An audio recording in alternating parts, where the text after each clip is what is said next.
How's it going, guys? Hope you're having a good day. Before I jump right into what if Naruto was an Angel Part 6, I just want to say sorry for the lackluster video last night. It was like 2 o'clock in the morning. I was tired, so it was just kind of dull, that shit. So yeah, besides that, we're at 230 subs right now. So yeah, that's cool.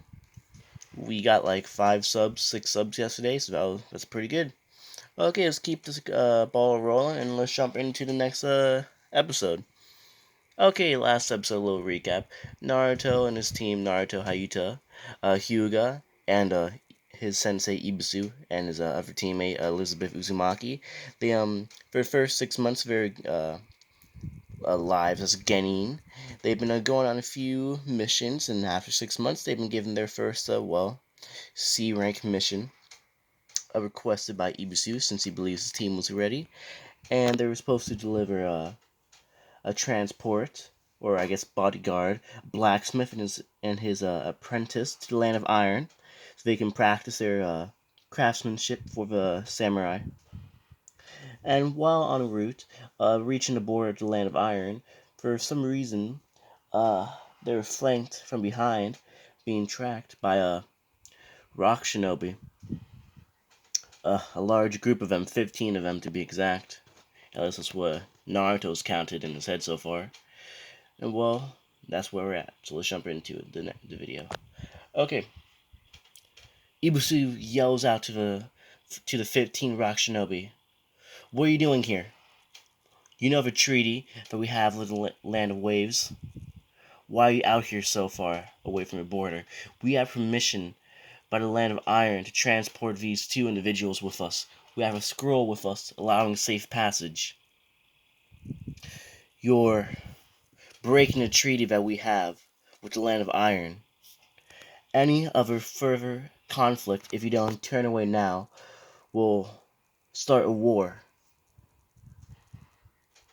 Well, a leader from the Rock Shinobi, he walks up and confronts Ibusu and yells out, "Oh, I'm so sorry. That must have crossed my mind. I didn't realize we had a treaty. You guys had a treaty with the land of iron. Do not cross each other's borders. Well, sadly, we really do not give a shit. So, yeah, we're just gonna walk inside, uh, raid a little bit, take some of their weaponry, their food, their harvest. What else were you supposed to do? Oh yeah, leave incriminating evidence back to the Leaf Shinobi were the ones that broke the treaty and invaded the land of iron. So yeah, that's our missions, right, guys? Yeah, yeah.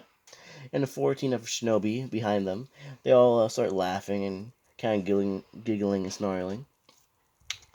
And well, the leader, he looks back at Ibusu and tells him, nothing really personal. Actually, wait, it is kind of personal because in fact, in the last war, one of your bastards, the Yellow Flash, well, he kind of destroyed us in the last war, killed about 10,000, killed a few thousand of us. So I think me and my companions are gonna take out our let's say hostility towards you and your trainee ninja. If that doesn't sound delightful, well, isn't supposed to be. So hope you're ready to die with a nice big grin smile that the Rock Shinobi puts on his face. He takes out 5 kunai and launches it directly at Elizabeth Uzumaki. And with time not really prepared for this, Naruto, he has to jump in the way and he blocks the kunai with his body, getting impaled 5 times in the chest with kunai. And with that realization of that conflict, there's no way to stop this. Ibusu, he yells out to his ninja to run into the land of iron while he holds off the 15 other shinobi. And well, that's what they're gonna do. They're gonna run to the land of iron with their the blacksmith and his apprentice try to inform the well the samurai of the Land of Iron to tell them about what's happening on the border, to gather their troops and man a defense. And sadly, Naruto isn't really able to keep up at this moment in time. He's trying to run away, but getting hit 5 times in the chest with kunai, well, it's just too much. And he running away with Elizabeth and Hayato. He just collapses on the ground, coughing blood, and well, deeply having a hard time breathing very heavily. Then he falls down to the ground in the snow, and he just passes out right at that moment. After trying to run away, he just couldn't keep up. And with the Rock Shinobi realizing that the Genin are trying to run away, the leader puts his hands up in the air, and he puts a notion. He raises his hand up in the air, and he swings his hand around in a circle to signal 3 groups. So 6 shinobi go from the right flank and the left flank to capture the Genin, so they won't notify the samurai. And with the leader and 2 other shinobi, they go off and try to face Ibisu. And they start clashing. And to be honest, Ibisu, he's even being a strong Jonin and his right. You can't keep up fighting two Chunin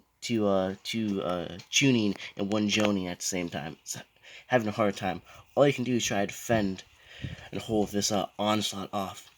Maybe he can hold out until the samurai can come in time, but he doesn't think that's going to happen. So in the last-ditch effort to try to run away and offer support for his team, he throws down 5 explosive paper bombs on the ground and jumping as far as he can, putting all of chakra in the soles of his feet and launching backwards. And getting far enough, about 5 feet away, with putting all his chakra in his legs and jumping backwards, he was able to get out of explosion before the paper bomb exploded. But to his surprise, Jonin that he launched the bombs at had no effect to him. After smoke clears, he sees a giant wall of earth. But luckily, the 2 Chunin, they weren't able to make up a wall in time, and their bodies are splattered. Their blood is splattered all over the ground, and they're missing a few limbs. And Ibisu, realizing that this is one and only opportunity to run away, he runs as fast as he can, trying to throw some kunai at the ninja ahead of him to slow them down from attacking his teammates. And while after his time, only a minute has really passed since the battle began, and Naruto, he kind of, after fainting for a moment, he gets out of his unconsciousness and he wakes up and hears a voice in his head. He says, and he knows his voice for some reason. It's calling out for him. It's scratching. It's a pain in his head. He just can't get out. Then he recognizes the voice. It's Kami. And he hears a voice in his head and it's saying, "You know what to do. Release your form." And with that, the keyword that just came into his head, form. And Naruto just snaps. He wakes up. He stands up. Then he puts his hand into the sky. And he says, "Atmosphere reconfiguration. Storm, level 4. And a hurricane just forms directly in his palm of his hand, starts forming, spiraling, increasing in miles and miles. And a giant hurricane, category 4 hurricane basically, just forms right in front of him, on top of him. And he launches it, he uses his force, both his hands, and he pushes this giant gust of wind towards all of his shinobi. And luckily, he's in the eye of the storm right now, him and his team. Unluckily for Ibisu, he's not able to reach the eye of the storm when he's too far away back, and he gets caught in the storm. And the entire battalion of shinobi that were chasing after him, after Naruto and his team, they just get decimated. They're getting flown around, getting tossed around, and they get just shredded to pieces, all of them. Just died, every single one of them. And, well, sadly for Ibisu, he got caught in the crossfire, and, well, luckily Naruto, he was able to, find Ibisu underneath all the piles of body flung around between multiple yards and kilometers. They found his body, and Naruto, after picking up Ibisu's,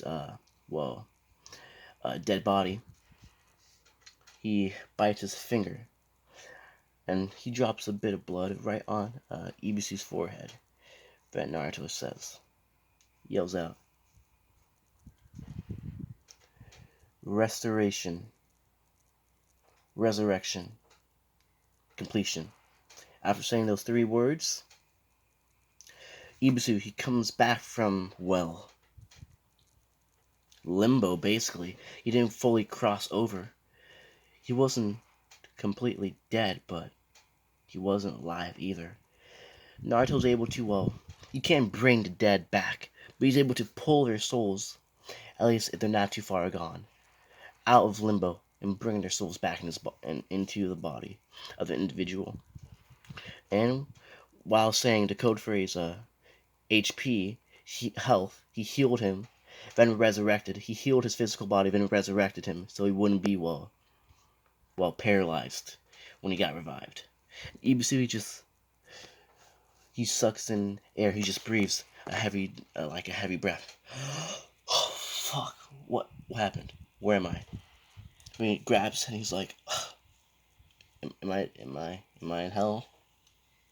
Am I in heaven? What's going on? He looks around and sees Naruto and two of her teammates. He says, "Naruto, Elizabeth, Hayato, what happened? I thought I told you to run. We gotta keep on going. We're gonna get cornered if we don't." And he looks around and sees a bunch of dead bodies. He's like, "How did you three manage to kill them all?" And, well, Elizabeth and Hayato both in shock. They say, it wasn't us, Ibushi Sensei. It was Naruto." He just raised his hand to the sky and he summoned a gust of wind, a hurricane, a tornado. It's the most powerful wind style release jutsu I've ever seen. Just flung it at the rock ninja and they all just died.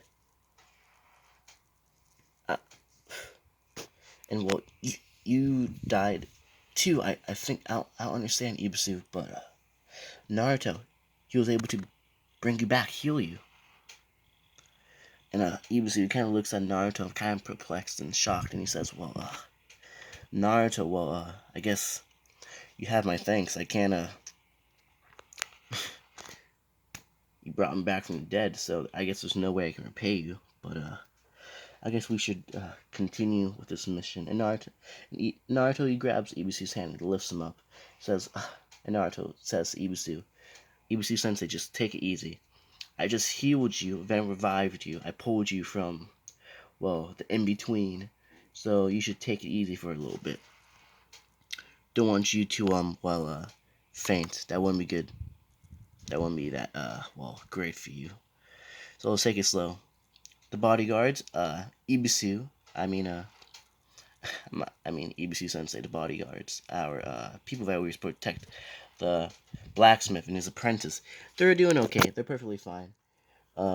Elizabeth and Hayato, they were able to, well, get them out of Dodge. So it's okay. They're okay for the most part. They're a little bit shooken up, but that's really it. Nothing else to really complain about. So I guess, we gotta bring them to the land of iron. I guess we're already in it, but still. I don't really know what to do now, Ibusu Sensei. What are we gonna do? What do you want to do, Ibusu Sensei? And Ibusu kind of looks around, just looking, observing all the bodies. He's like, first things first. Our mission comes first, but we have to report this to the Leaf, and as fast as we can, and to the Land of Iron, to their leader, so that they can deal with the situation. Well, Elizabeth, she walks around to the Jonin, the leader of the group, at least she thinks it's the leader, searches his body, and she finds a scroll explaining the plan that they had in detail. what they're supposed to do, how they're supposed to, well, go into the Land of Iron, raid their any compounds they're able to raid as quickly and silently as possible, steal all their weaponries, and any currency, food that they would have, and we'll blame it all on just World of Leaf Shinobi, since they found on some of the actual, they didn't notice this before, but the Rock Shinobi, about a few of them are wearing leaf equipment, so I guess they were gonna, well, leave leaf equipment on the ground, or leave some evidence to sabotage us, so they're gonna blame it on us, I guess. And well, Ibisu just kind of looks at the scroll and like takes it from Elizabeth, just reads it all. He gets a down. He gets the. He kind of understands the situation, and well, they complete their mission. They go on to Land of Iron, meet their leader, deliver the blacksmith and his apprentice, and they hand over the scroll to the leader. I forget his name, but Lee replies of clan. He just says, it's very disturbing. I will notify your Hokage, the Leaf Hokage, and I'll like to have a meeting with him. Tell him by next fortnight we'll be setting off to the Leaf Village, and we will have a meeting to see what punishment we will deal for for Hidden Rock Village. And well, after getting that gain the information from the leader of the clan, Ibisu says, "Alright, sir, I'll deliver that to Lord Third." And well, they complete their mission and they run back to the Leaf Village. And once they get there, Ibisu and his team, they would notify Lord Third about the entire situation, what happened, how Naruto defeated Shinobi single-handedly, the 15 Shinobi, the whole situation, what happened, and that'll really be it. And well, kind of interesting, since it was a C rank mission, and how it got so important, how 15 Shinobi, automatically that number just jumped it automatically, just having that to an A rank mission, having a large force of Shinobi. And this was a very important. If they failed this mission, well, might have gone to war with the land of, Iron, if it was truly blamed on them, that they were to raid the land of Iron and steal their supplies, like the Rock Shinobi said they were going to do. So Lord Third, he looks at Naruto and just winks at him, and he says, "Good job, Naruto. Good job to all of you." Well, since you did such an important mission, well, you saved the village. Tragedy could have struck us very easily, but you saved us all, and I thank